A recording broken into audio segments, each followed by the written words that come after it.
Bonjour. Que représente pour nous, pour vous et pour moi, la croix de Golgotha? Pour l'apôtre Paul, pour lui, il dit ceci, en ce qui le concerne. Galates chapitre 6, verset 14.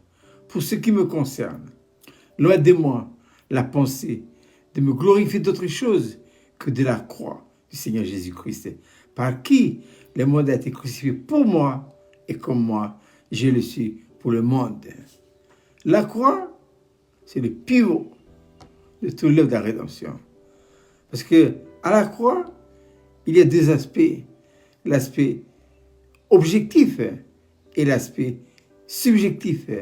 C'est imagé par le deux bois. Le bois qui descend représente l'aspect objectif.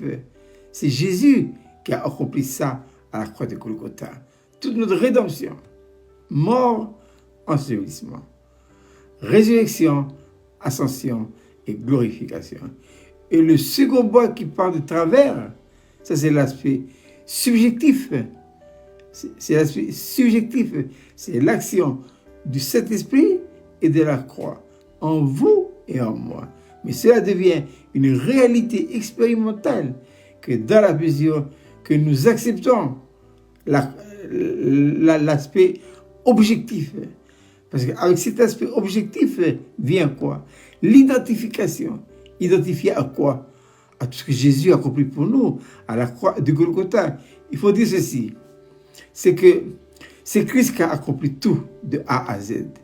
Mais Dieu le Père, il vous a pris, vous et moi, il nous a mis en Christ. C'est 1 Corinthiens chapitre 1 verset 30.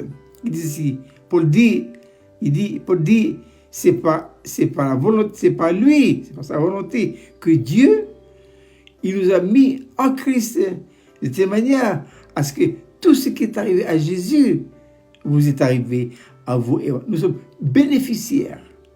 Nous sommes au bénéfice de tout ce que Jésus a accompli.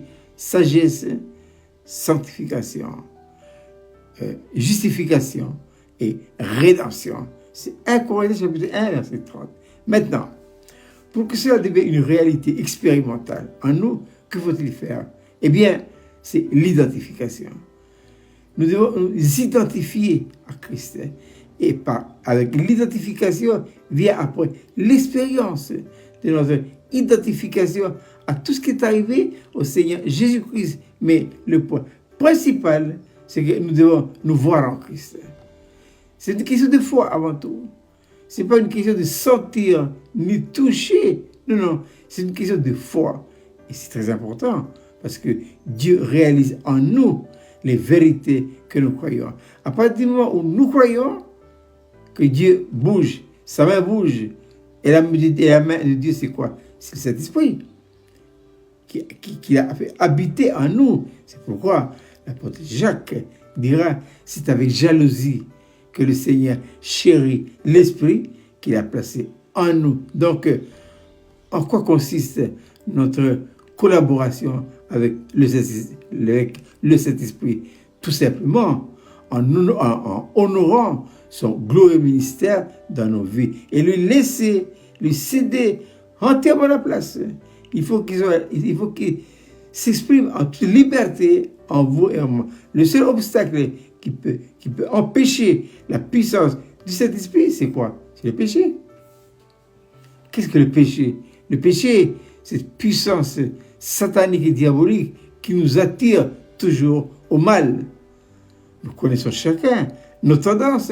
Ah oui, c'est ce qui nous attire souvent. Eh bien, identifié à nous, à toute l'œuvre de la rédemption. Et c'est ainsi que cet esprit, par la rédemption puissante, avec la croix, nous fera rentrer dans la réalité expérimentale de notre mort, ensevelissement, résurrection, ascension et glorification. Je répète, cette belle petite manne pour ce matin, en ce qui concerne Paul, mais ce qui est vrai pour Paul doit être également vrai pour vous et pour moi. Galates 6, 14. Pour ce qui me concerne, loin de moi la pensée de me glorifier d'autre chose que de la croix du Seigneur Jésus-Christ, par qui le monde a été crucifié pour moi et comme moi aussi, je le suis pour le monde. Je vous souhaite de passer une agréable journée.